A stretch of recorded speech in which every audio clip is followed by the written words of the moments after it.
Obviamente que el mundo entero y sobre todo esta región está hablando de lo que ocurrió ayer en Brasil, ¿no? Con la destitución oficial, ahora sí, de Dilma Rousseff y la asunción hasta el 31 de diciembre del año 2018 de Michel Temer como presidente de los brasileños.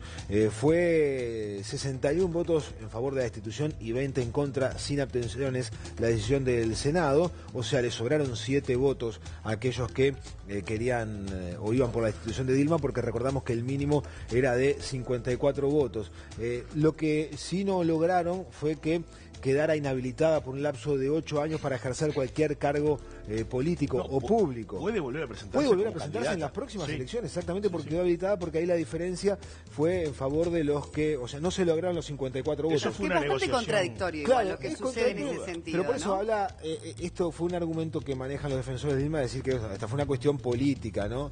42 votos contra 36, y ahí sí hubo 2 abstenciones en la votación, en donde la habilitan a seguir ejerciendo cargos públicos o presentarse en las próximas elecciones. De hecho, luego de conocer el resultado, Dilma habló ante un grupo de sus seguidores y dijo que, bueno, este es el segundo golpe de Estado que debe afrontar en su vida, que le pegan a la democracia de Brasil y que esto es un hasta luego, porque piensa seguir trabajando para consolidar el proyecto del PT en Brasil. El PT todas de rojo, ¿viste? De rojo y negro. Sí, exacto. Las mujeres que acompañaron a Dilma durante su el PT discurso, fue ¿no? Del PT. Que logró la negociación para que precisamente Dilma no pierda sus derechos políticos. Que eso también habilitó también un intenso debate en el Senado de Brasil. Lo cierto esto que también, bueno, generó muchas repercusiones a nivel internacional, y en Brasil, con disturbios en las calles de distintas ciudades, de las más importantes de Brasil, en Brasilia fundamentalmente, y genera un escenario político de incertidumbre para Brasil y obviamente también para la región, ¿no? Igual, de todas maneras, hablando de la región, y abro un paréntesis respecto a la actitud asumida en un momento y en otro. ¿Se acuerdan que en 2012 le hicieron juicio político a Lugo en Paraguay, lo destituyeron, y el Mercosur suspendió a Paraguay de su actitud o de su participación en el Mercosur? Acá la actitud asumida por algunos gobernantes es totalmente distinta. Se entiende que es el país continente, ¿no? Y el gran líder, si se quiere, del Mercosur. Pero los argumentos de aquel entonces hasta ahora son muy parecidos. Recordamos que a Dilma no se le comprobó ningún caso de corrupción. Lo que sí se le acusó, y por lo que se le termina destituyendo, es por haber disfrazado, camuflado algunas cifras en la etapa de campaña electoral, después de lo que fue todo el destape incluso del escándalo de Petrobras. Que frente no, hay cuentas públicas, maniobra de cuentas públicas. A raíz de aquellos escándalos de corrupciones que también, bueno, comenzaron a destaparse esas situaciones que, como dice Sole, tienen que ver con el manejar otras cifras de las cuentas públicas que las reales, ¿no? Sí, de hecho lo que se le adjudica es responsabilidad por su cargo. Sí. Hay algunos de los que levantaron la mano que están sospechados de cargo. Sospechados, el 60% del Parlamento. Un poquito más confirmado de algunos cargos igual, más. La corrupción salpica a todos los partidos, todos los ¿no? partidos. Todos los partidos, no es únicamente aquellos que están en contra, digamos, del gobierno de Rousseff. Me parece que ahí Rousseff también es un poco víctima de esa corrupción que tuvo al PT como protagonista. Lo vamos a hablar en un ratito con nuestro compatriota Hugo Borsani, sociólogo uruguayo, que ya ha estado en contacto con Buen Día Uruguay para hablar de estos temas. Eso en un ratito nada más, que nos va a contar, bueno, cómo ha sido el día después de algo que de todas maneras creo que muchos ya palpitaban que sería el resultado final. Sí, absolutamente. Bueno, vayamos con las repercusiones internacionales. Uruguay, el gobierno de nuestro país, se estaría manifestando de forma oficial en el día de hoy, pero a nivel de la región, bueno, ya otros países marcaron sus claras diferencias con incluso el cuestionamiento a la legalidad del impeachment en Brasil, ¿verdad? Vayamos, por ejemplo, al presidente de Ecuador, Rafael Correa, que retiró ayer a su máximo representante diplomático en Brasil. Después tenemos también, bueno, la Cancillería ecuatoriana afirmó en un comunicado que políticos adversarios y otras fuerzas de oposición se confabularon contra la democracia para desestabilizar el gobierno y remover de su cargo de forma ilegítima a la presidenta Dilma Rousseff. El gobierno venezolano también anunció el retiro de su embajador y congelamiento de sus relaciones con Brasil al condenar enérgicamente la destitución de Rousseff con un golpe de Estado parlamentario. De esta forma se expresaron, ¿verdad? Así que podemos decir que tanto Bolivia, Ecuador como Venezuela han sido explícitos están retirando sus representantes en ese país, en Brasil. Uruguay, según Búsqueda y según fuentes oficiales, le habrían confiado al semanario Búsqueda en su edición de hoy que Uruguay va a apoyar al gobierno de Temer, pero de todos modos falta el comunicado oficial del gobierno, ¿no? Como sí emitieron ayer los gobiernos de Argentina y Paraguay, que formalmente reconocen al igual que Estados Unidos, ¿verdad? Exactamente. Bueno, el reconocimiento a este proceso que consideran que ha sido legal, el mecanismo, ¿verdad?, de la Constitución, fiel a la Constitución de Brasil.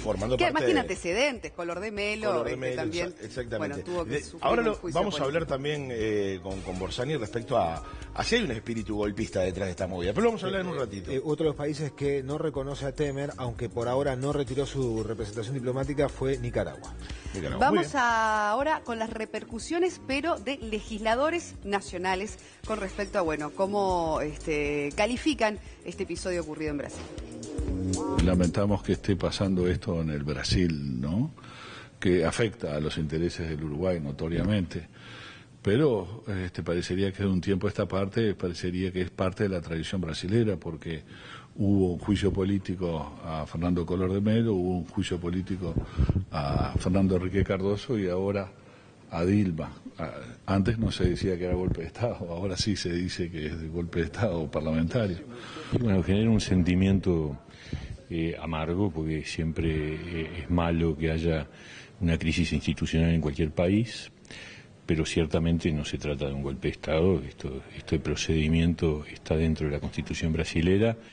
Sí, lo que genera preocupación es que en realidad todo el sistema político, prácticamente todo el sistema político brasilero está sospechado de corrupción. Entonces, esto no es que se van los malos y vienen los buenos, ¿no es cierto? Y nunca son buenas estas cosas, pero sí es dentro de la Constitución. Está previsto que si una presidenta incurre en las cosas que incurrió la señora Dilma, contra lo que dice la Constitución, hay un proceso, ese proceso se llevó a cabo. Bueno, quienes tenían que decidir constitucionalmente decidieron hacer lugar al impeachment, así que es una lástima para un país que una presidenta haga esas cosas y obviamente termina removida. Dada la situación, el desenlace política y jurídicamente más comprensible era nuevas elecciones y que el pueblo enmendara y corrigiera con su voto lo que hubiera que corregir. ¿Cree que se trata de un golpe de Estado? Sí, no tengo duda, pero muy jurídico, con mucho aditamento jurídico, pero es una confabulación de fuerza, porque la decisión la tienen tomada hace tiempo. Y ya mismo hacemos contacto, como bien anunciabas, Cristian, con Hugo Borsani, sociólogo uruguayo, doctor en ciencia política, profesor de ciencia política en la Universidad Estadual del Norte Fluminense, que está en contacto con nosotros para darnos, bueno, su visión, ¿verdad?, desde el lugar de los hechos, sobre esta situación que está atravesando Brasil. Muy buenos días. Buenos días, Hugo. Muy buenos días.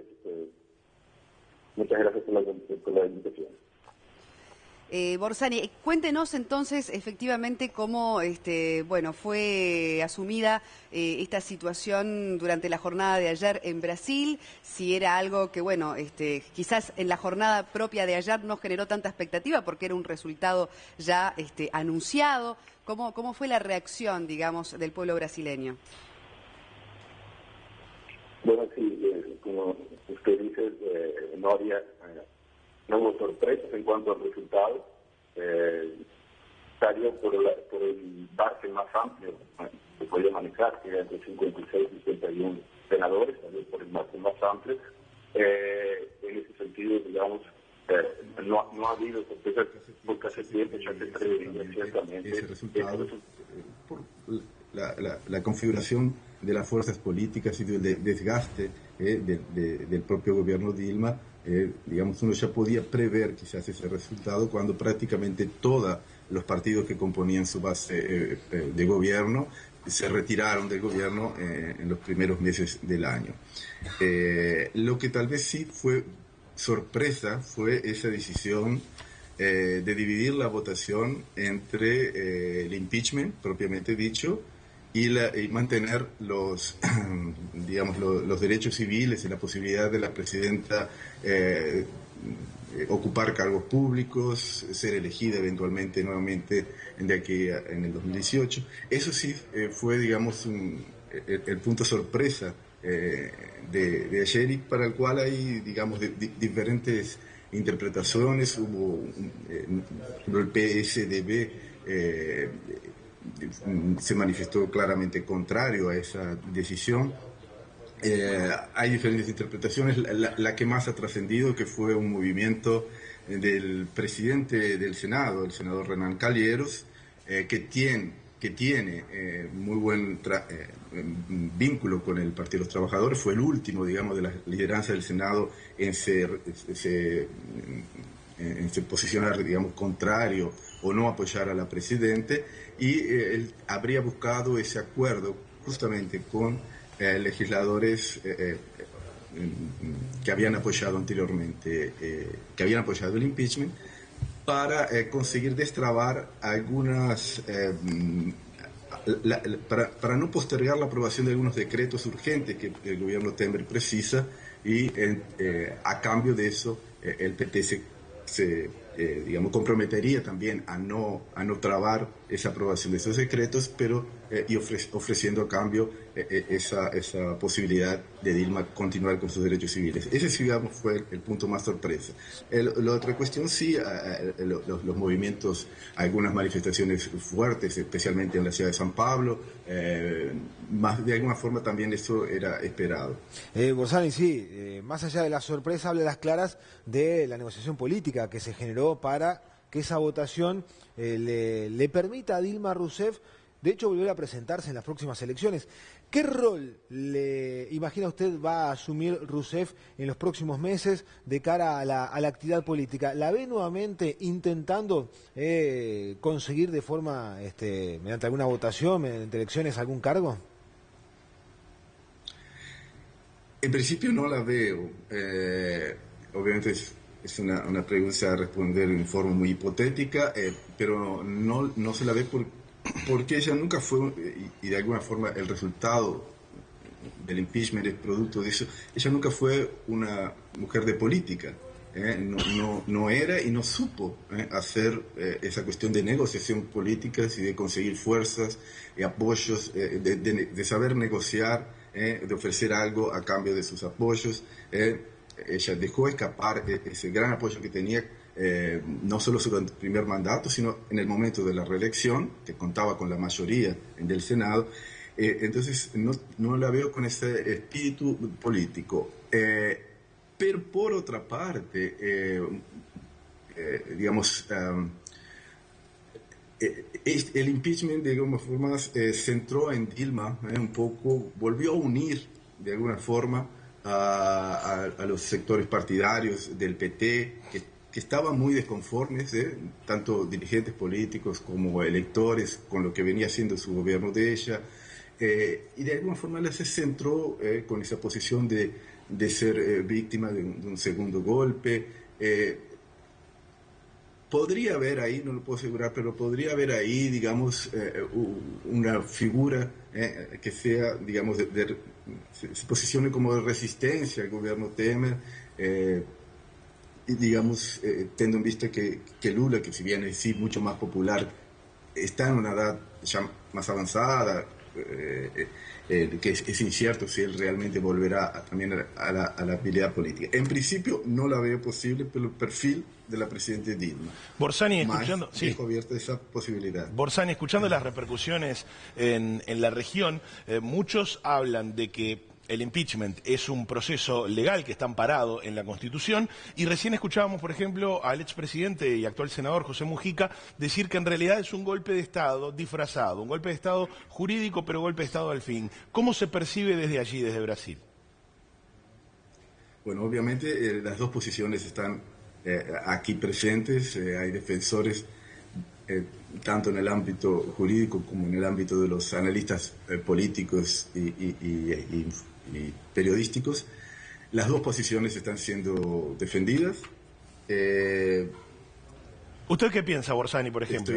Actualmente estoy en un congreso brasilero de ciencias políticas, el congreso anual de ciencia política en el Brasil, y también se manifiesta esa división. Personalmente creo que no es un golpe porque, como fue manifestado ahí en el programa, se puede estar en considerar que puede ser injusto, que no había crimen de hecho, responsabilidad. Ese es un punto realmente muy controversio, pero fue seguido. O sea, quien tenía que definir si había o no crimen de responsabilidad era el Senado, no eran los juristas, no son los abogados, no son los analistas políticos, y quien tenía que votar era el Senado. O sea, en ese sentido, o sea, los senadores hicieron lo que la Constitución les habilitaba a hacer. Puede haber discrepancias sobre si ese juicio es correcto o no, pero digamos, la figura del golpe la veo más como un elemento justamente de aglutinación de fuerzas, de retórica, pero creo que en el fondo se hace más difícil. Es un caso bien diferente, creo yo, al de Lugo en Paraguay, dado el largo proceso que hubo, la amplia que hubo el presidente, por más que, como decíamos, algo que de una forma era previsible, porque siendo justamente la decisión del impeachment que haber al Senado, que es un órgano político, por más que tenga haber algún fundamento jurídico mismo que controversial, pero siendo una casa política, el resultado siempre va a ser básicamente político. Entonces, en ese sentido, creo que para mí la tesis de golpe no es la más justa, por más Borsani, que pueda ser ficar sí en duda. Sí, el tema que también se trata de entender, digamos, desde otros países, es que, bueno, ya no es la primera vez que ocurre esto en Brasil, ¿verdad? De recurrir al impeachment, ¿verdad?, para destituir a un presidente electo. Es el tercer caso.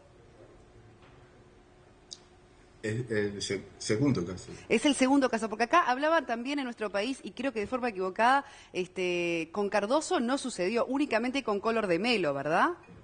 Con Collor de Mello. Con Cardoso hubo un movimiento, pero no llegó a implementarse. Hubo un movimiento, digamos, político y de las calles, pero no llegó justamente, entre otras cosas, porque Cardoso tenía la base política como para impedir que siquiera se aproximase a esa posibilidad. Así que en realidad anterior fue Tricolor. Ahí está, el único antecedente es el de Collor de Mello. Sí, de todas formas es un antecedente bastante próximo, digamos, para la historia de un país, en prácticamente 25 años, menos, se tiene dos. Eso muestra un poco justamente la dificultad del sistema político brasileño, que es el más fragmentado del mundo, la dificultad de hacer política y la necesidad justamente de que la cabeza del gobierno, del Estado, sea un hábil político. Así que Collor de Mello también no solo no tenía una gran experiencia política, sino que tenía poca base, no tenía un acuerdo electoral fuerte, fue fácilmente derrotado. El Dilma con el PT tiene una base social y política más relevante y por eso esa mayor resistencia, más también es una política inhábil desde el punto de vista político y eso muestra, digamos, la reiteración del impeachment, muestra la dificultad del sistema político brasileño, casi la disfuncionalidad y la necesidad de, por más que sea un gobierno presidencialista y no parlamentarista, en el cual es posible fácilmente mudar la cabeza del gobierno cuando no se tiene la mayoría, mismo así es necesario saber mantener esas mayorías, porque algunos caminos legales para ser destituido existen, y cuando se pierde todo ese apoyo, como fue el caso del presidente Dilma, esos mecanismos van a ser utilizados por la oposición. Entonces es un poco así como lo veo. Borsani, la última pregunta de mi parte tiene que ver con lo que podemos esperar de aquí en más con el gobierno de Temer, que en realidad ya estaba tomando decisiones pensando en quedarse, proyectándose a futuro hasta el término del mandato, ¿no? Desde el punto de vista de la región y el vínculo con la región y las decisiones que pueda tomar Temer, teniendo en cuenta además un Mercosur que atraviesa una crisis bastante importante, ¿qué podemos esperar de la gestión de Temer de aquí en más? Bien, Temer no la tiene nada fácil, digamos así, de una forma más coloquial, porque digamos que tiene muy poco margen para equivocarse. Tiene un mandato muy corto, de 2 años, y con una situación del país económica muy grave, y quien precisa implementar una agenda, reformas importantes que siempre han sido postergadas por ser impopulares. Va a precisar implementar un ajuste que se anuncia va a ser muy fuerte, y en ese sentido él precisa, él tiene la base, en principio tiene la base política para hacer eso, nuevamente, es un sistema muy fragmentado que hay que estar siempre negociando, y esos ajustes, pueden movilizar mucho, puede ser la población, que se vea, los sectores que van a se ver afectados, que pueden ser muchos, y eso puede minar las bases electorales de los legisladores que los tienen que apoyar. Entonces, él es un hombre políticamente hábil, porque tiene mucha experiencia entre bambalinas, atrás, pero sin duda es un aspecto difícil. Lo que él va a tentar, sí, justamente es eso, hacer las reformas de las jubilaciones, digamos, que es un tema crucial, un fuerte ajuste fiscal, y en general todas medidas de ese tipo va a intentar implementar probablemente. No es fácil, veremos si lo consigue, veremos si consigue mantener ese apoyo legislador. Y el otro asunto difícil es justamente las cuestiones de la corrupción, de las investigaciones sobre corrupción. Claro. Ha aparecido por ahí su nombre, aún no muy claramente asociado, hay algunas denuncias no confirmadas. Entonces, ¿hasta qué punto las investigaciones del famoso Lava Jato, que no han parado, que han continuado, a pesar de los intentos, tanto en el gobierno, durante el gobierno de Dilma, como en el actual, de sectores de legisladores que gustarían que eso se fuese frenado, por en cuanto eso continúa, y depende mucho de hasta dónde va a afectar al presidente o al núcleo próximo del presidente las próximas delaciones premiadas, por ejemplo, de algunos de los grandes empresarios que aún no se han manifestado. Esos son los 2 puntos más difíciles para el actual gobierno, y obviamente es una gran incógnita. Hay una cuestión más clara que se despejó, que es ahora es presidente definitivo. No Claro. está más la cuestión interina, y eso de por sí, para los operadores económicos y muchos otros sectores, es muy importante porque define mucho las cosas. Hugo, Borsani, muchísimas gracias. Soluciona todo. Hugo, muchísimas gracias una vez a más por el contacto, por la amabilidad y la buena disposición de siempre. Te deseamos buena jornada. Y bueno, gracias por estar siempre desde Brasil para poder conversar un poquito con Buen Día Uruguay y ampliar sobre estos hechos. Muchas gracias, Hugo. Que pases muy bien. Gracias a ustedes, a las órdenes. Bueno, y esto continuará porque ahora Dilma Rousseff tiene que dejar la casa presidencial, todavía no la había dejado hasta estos días, así que bueno, se le va a dar un plazo también para recomodarse y al ex, claro, y ahora ex vicepresidente asumir, bueno, la residencia presidencial.